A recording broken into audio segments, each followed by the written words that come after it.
નમસ્કાર મિત્રો, સ્વાગત છે તમારું અમારી વાસ્તુરંગ યુટ્યુબ ચેનલમાં। મિત્રો, આવનારી શીતળા સાતમના દિવસે જો તમે આ ભૂલ કરો છો તો ઘરમાં એક રૂપિયો પણ નહીં ટકે। તેમજ આ સાતમના દિવસે કઈ કઈ ભૂલ ન કરવી તે વિશે જાણશું। તો મિત્રો, વિડીયોમાં આગળ જતા પહેલા જો તમે ઈચ્છતા હોવ કે શીતળા માતાની કૃપા તમારી ઉપર સદા બની રહે તો વિડીયોને લાઈક કરી અને કમેન્ટમાં જય શીતળામાં જરૂર લખી દેજો। મિત્રો, શીતળા સાતમના દિવસે શીતળા માતાની પૂજા ઉપરાંત બીજા પણ ઘણા કાર્યો છે કે જે આપણે કરવા જોઈએ અને બીજા ઘણા કાર્યો છે કે જે આપણે શીતળા સાતમના દિવસે ભૂલથી પણ ન કરવા જોઈએ। અને જો આપણે આ ભૂલ કરશું તો શીતળા માતા છે એ આપણી ઉપર કોપાયમાન થઈ જશે અને આપણા ઘરમાં સુખ સમૃદ્ધિ નહીં આવી શકે। તેમજ આપણે આજના વિડીયોમાં શીતળા સાતમની પૂજા તેમજ આ દિવસે કઈ ભૂલ કરવી અને કઈ ભૂલ ન કરવી જોઈએ એ વિશે પણ વાત કરીશું। તો મિત્રો, એવા કયા કાર્યો છે કે જે આપણે શીતળા સાતમના દિવસે કરવા જોઈએ? તો મિત્રો, ઘણા પ્રકારની બીમારી છે કે જેને શરૂઆત થતી હોય છે। તો મિત્રો, આવા સમયમાં શીતળા માતાની આરાધના કરવાથી એ બધી જ આપણી બીમારીથી આપણને મુક્તિ મળે છે। જે પણ રોગ હોય છે એનાથી બચવા માટે શીતળા માતાની પૂજા આરાધના કરવામાં આવે છે। પ્રાચીન કાળથી ભારતમાં શીતળા સાતમનું અનેરું મહત્વ રહેલું છે। શીતળા સાતમના રોજ માતા શીતળાની પૂજા કરાય છે અને સાથે બળિયાદેવનું પણ પૂજન કરાય છે। માન્યતા અનુસાર આ દેવી દેવતાના પૂજનથી બાળકોના આરોગ્યની સુખાકારી રહે છે, વર્ષ પર્યંત શરીર સ્વસ્થ અને તંદુરસ્ત રહે છે। શીતળા માતાને આરોગ્ય અને સ્વચ્છતાની દેવી માનવામાં આવે છે। ફોટામાં જોઈ શકાય છે કે શીતલા દેવી હાથમાં ઝાડુ પકડીને લીમડાના પાનની માળા પહેરે છે। તે સ્વચ્છતા અને સ્વચ્છ વાતાવરણ જાળવવાનું મહત્વ દર્શાવે છે। લીમડાના ઔષધીય ગુણો જે કુદરતી ઉત્પાદન છે। પ્રાચીન સમયમાં એન્ટીબાયોટિક્સની શોધ થઈ તે પહેલા એવું માનવામાં આવતું હતું કે તે જંતુઓ અને ચેપને દૂર કરીને શરીરને બિન્જેરીકરણ કરે છે। તેની પાસે કલશ પણ છે। આ આરોગ્ય માટે સ્વચ્છ પાણીનું મહત્વ દર્શાવે છે। આ દિવસે ખાસ કરીને શીતળા માતાની પૂજા કરી ઠંડા ભોજન આરોગવામાં આવે છે। આ બધી વાનગીઓ બનાવ્યા પછી રાંધણહની રાત્રે ઘરના ચૂલ્હાની સાફ સફાઈ કરાય છે। સફાઈ કર્યા પછી ચૂલાને ઠારવામાં આવે છે। રાંધણ ગેસ કે ચૂલ્હાની પૂજા કરે છે। ચૂલો ઠંડા કર્યા પછી તેનો ઉપયોગ કરવામાં આવતો નથી। ધાર્મિક માન્યતા અનુસાર આ દિવસે માતા શીતળા ચૂલે આળોટવા માટે આવે છે। તેથી બહેનો રસોઈ આગલા દિવસે બનાવી તે જ દિવસે ચૂલાને શીતળ અને ઠંડો કરી નાખે છે। ગૃહિણીઓમાં એવું માનવામાં આવે છે કે જો ચૂલો આ દિવસે ગરમ હોય તો શીતળા માતાના રાજ થાય છે। તેને કારણે કુટુંબમાં ક્લેશ ઊભો થાય છે। બાળકોની તબિયત પણ બગડી શકે છે એવી પણ એક માન્યતા છે। ઘણી બહેનો આ દિવસે માતા શીતળા માતાને દૂધ, ગોળ, દહીં, શેરડીનો રસ અને ચોખા વગેરેનો ભોગ ધરાવે છે। આ દિવસે બળિયા દેવનું પણ પૂજન કરવાનો મહિમા છે। કહેવાય છે કે બળિયા દેવને ઠંડી વસ્તુઓ, કુલેર વગેરે પ્રસાદ ધરાવી બાળકોની તંદુરસ્તી માટે પ્રાર્થના કરાય છે। સ્કંદ પુરાણમાં શીતળા માને રોગોથી રક્ષણની દેવી કહેવામાં આવી છે। શીતળા માએ એક હાથમાં પાણીનો કળશ અને બીજા હાથમાં સાવરણી, સૂપ અને લીમડાના પાંદડા પકડીને ગધેડા પર સવારી કરી હતી। એવું માનવામાં આવે છે કે જે પણ શીતળા સપ્તમીના દિવસે વ્રત રાખીને માતા શીતળાની પૂજા કરે છે તેના ઘરેથી રોગો અને બીમારીઓ હંમેશા દૂર રહે છે। મિત્રો, પહેલું એ કાર્ય છે કે શીતળા સાતમના દિવસે આપણે જરૂર કરવું જોઈએ। મિત્રો, શીતળા સાતમના દિવસે ઠંડુ ભોજન એટલે કે એક દિવસ પહેલા બનેલા ભોજનને આપણે ગ્રહણ કરવું જોઈએ। તેમજ એ દિવસે વાસી ભોજન જ ખાવાનું હોય છે। તેમજ શીતળા સાતમના દિવસે ઠંડા પાણી એ જ સ્નાન કરવું જોઈએ। તેમજ ઘરમાં ગરમ પાણીનો ઉપયોગ કરવો જોઈએ નહીં, કારણ કે આવું કરવાથી શરીરમાં શીતળતા આવે છે, એટલે કે શરીરમાં ઠંડક આવે છે અને એમાં શીતળા માતા છે એ આપણે ઉપર પ્રસન્ન થાય છે। આથી તે આપણી બીમારીઓથી આપણને રક્ષણ આપે છે। તેમજ ત્રીજું કાર્ય એ છે કે શીતળા સાતમના દિવસે શીતળા માતાની પૂજામાં દહીંનો ભોગ લગાવવામાં આવે છે। તેના વિના શીતળા માતાની પૂજા છે અધૂરી માનવામાં આવે છે। પણ શીતળા માતા છે એ તેના ભક્તો ઉપર તેની કૃપા વરસાવે છે કે જે ભક્તો તેની પૂજા કરે અથવા શીતળા સાતમનું વ્રત કરે તેમજ ઠંડુ ભોજન કરે તેની ઉપર શીતળા માતા બહુ પ્રસન્ન થાય છે તેમજ તેના બાળકોના બધા જ રોગો સમાપ્ત કરી દે છે તેવા ઘરને શીતળા માતા રક્ષા કરે છે શીતળા માતાના ફોટામાં આપણે જોઈએ કે સુપડું અને સાવરણી હોય છે તે એવું દર્શાવે છે કે જેને ઉપર શીતળા માતાની કૃપા થાય છે એની ઉપરની નકારાત્મક ઉર્જાને તે દૂર કરી દે છે અને આ સાવરણી છે એ સફાઈનું પણ પ્રતીક માનવામાં આવે છે આટલા માટે જ્યારે આપણે ઘરમાં સુપડું અને સાવરણી રાખીએ છીએ એ સફાઈ કરવા માટે ઉપયોગ કરીએ છીએ ત્યારે આપણે લક્ષ્મી માતાનું સ્મરણ અવશ્ય કરીએ છીએ કારણ કે એ શીતળા માતા છે એ લક્ષ્મી માતાનું જ એક સ્વરૂપ છે તેમજ શીતળા સાતમના દિવસે શીતળા માતાનું પૂજન કરવામાં આવે છે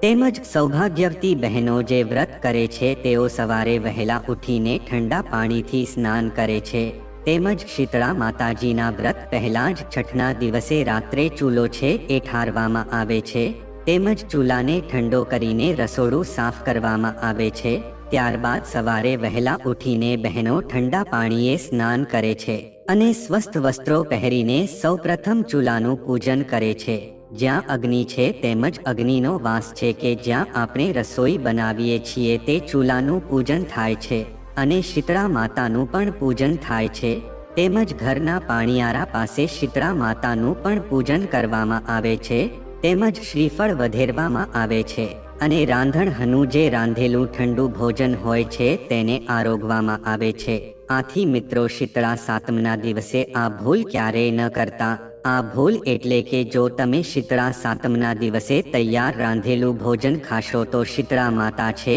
તમારાથી રિસાઈ જશે આથી શીતળા સાતમના દિવસે આપણે રાંધણ છઠના દિવસે જે હનું ભોજન બનાવેલું હોય છે એ જ એક દિવસનું વાસી ભોજન આપણે શીતળા સાતમના દિવસે ગ્રહણ કરવાનું હોય છે આવું જ શીતળા સાતમનું મહત્તમ છે આથી આપણે શીતળા સાતમના દિવસે વાસી ભોજન જ ગ્રહણ કરવું જોઈએ કે જેથી કરીને શીતળા માતાની કૃપા છે તે આપણી ઉપર બનેલી રહે જો મિત્રો શીતળા સાતમના આ નિયમોનું પાલન કરીએ છીએ તેમજ આપણે આના સિવાયની ભૂલો નથી કરતા તો મિત્રો આપણા ઘરમાં શુભ સમૃદ્ધિ આવે છે શીતળા માતા છે એ લક્ષ્મી માતાનું જ એક સ્વરૂપ માનવામાં આવે છે આથી તે આપણા ઘરના બધા જ સભ્યોને ખુશ રાખે છે તેમજ ઘરના બધા સભ્યોના સંબંધોમાં સુમેળ સાધે છે આથી આપણે રાંધણ છઠ તેમજ શીતળા સાતમના દિવસે જે વિધિસર એટલે કે આ વિડીયોમાં અમે તમને જે નિયમ જણાવીએ છીએ એનું હંમેશા પાલન કરવું જોઈએ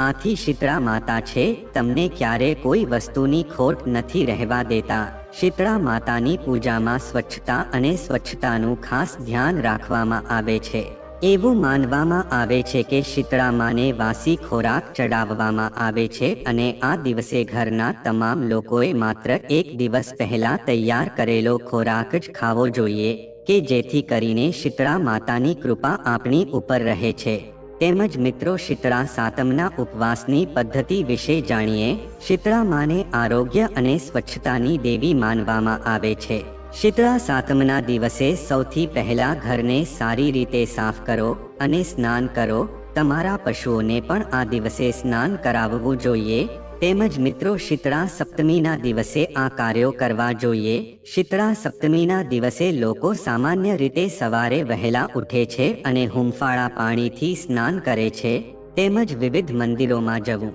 અને શીતળા માતાના નામ પર પૂજા કરવી શુભ માનવામાં આવે છે આશીર્વાદ મેળવવા અને સુખી અને સ્વસ્થ જીવન મેળવવા માટે ઘણી ધાર્મિક વિધિઓ કરવામાં આવે છે શીતળા સતમ વ્રત કથાનું વાંચન એ આ પવિત્ર દિવસની ધાર્મિક વિધિઓમાંની એક છે ઘણા લોકો આ શુભ દિવસે દેવતાને પ્રસન્ન કરવા માટે શીતળા સાતમ વ્રત રાખે છે મોટા ભાગની મહિલાઓ તેમના બાળકોના સારા સ્વાસ્થ્ય માટે આ વ્રત રાખે છે મિત્રો માન્યતા અનુસાર વાસી ખોરાકનો આનંદ માણવા માટે માતાએ એક દિવસ અગાઉથી જ ભોજન અને પ્રસાદ તૈયાર કરવો જોઈએ શીતળા માને ગોળ અને ચોખાથી બનેલો ખોરાક આપવામાં આવે છે આ દિવસે શીતળા માને ભોગ અર્પણ કરીને આખો દિવસ ઉપવાસ કરવો જોઈએ અને ઘરના લોકોએ પણ વાસી ખોરાક લેવો જોઈએ તો આપણે જાણીએ કે સાતમે ઠંડુ જ કેમ ખવાય છે.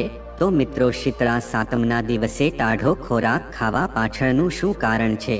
આમ તો શિયાળો, ઉનાળો અને ચોમાસું 3 જ ઋતુ છે, પણ આયુર્વેદની દૃષ્ટિએ 6 ઋતુનું વર્ણન છે. બદલાતી ઋતુ સાથે ખાનપાનમાં બદલાવ કરવો જરૂરી હોય છે. અષાઢ અને શ્રાવણમાં વાયુનો પ્રકોપ વધુ જોવા મળતો હોય છે, એટલે આપણે આહારમાં એવા પદાર્થો ખાવા જોઈએ જે વાયુનું શમન કરે.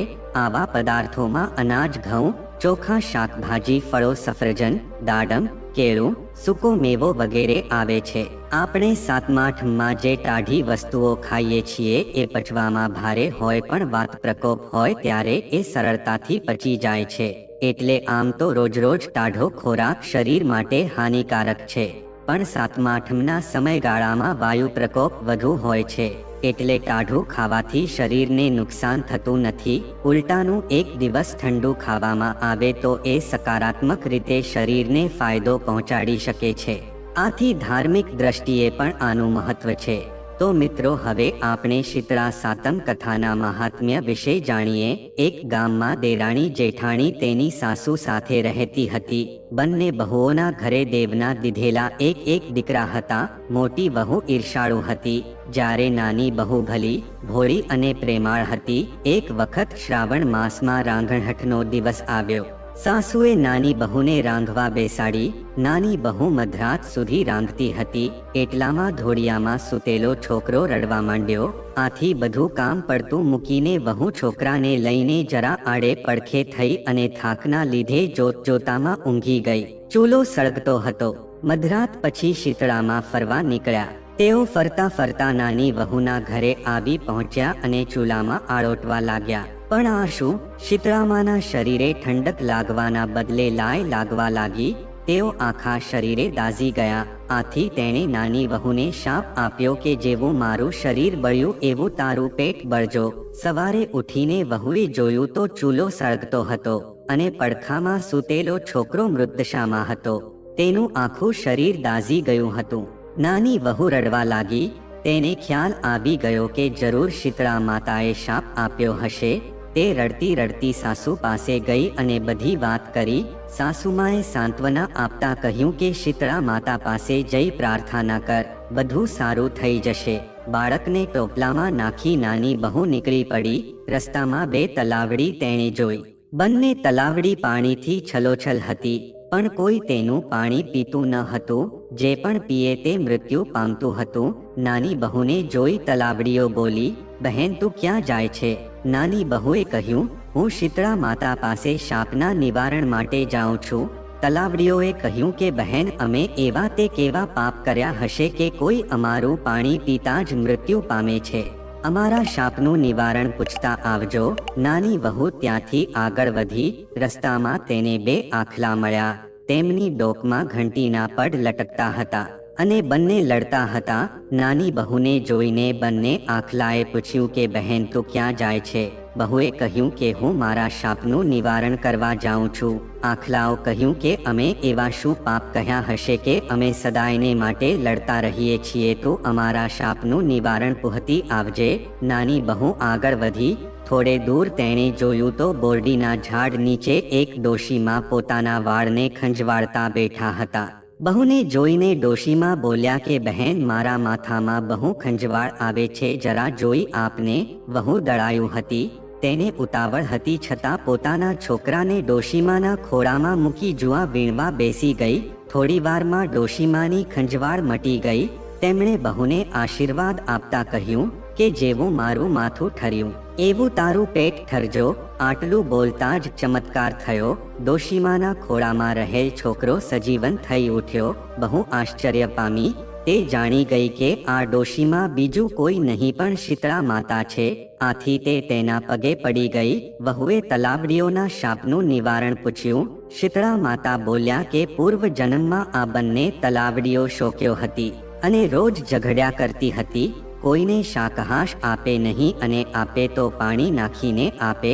આથી એમનું પાણી કોઈ પીતું નથી, પણ તું એમનું પાણી પીજે એટલે એમના પાપોનો નાશ થશે. એ પછી વહુએ આખલાઓના શાપ વિશે પૂછ્યું.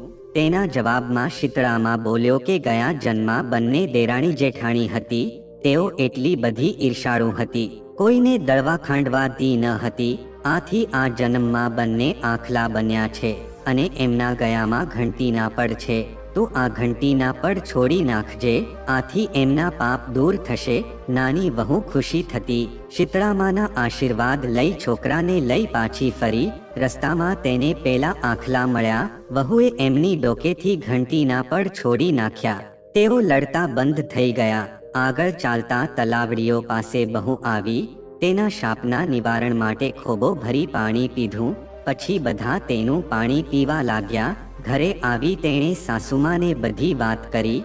તેની જેઠાણીને તેની ઈર્ષા થઈ. બીજા શ્રાવણ માસમાં રાધણ છઠ આવી ત્યારે જેઠાણીને થયું કે હું પણ દેરાણી જેવું કરું, આથી મને શીતળા માતા દર્શન આપે.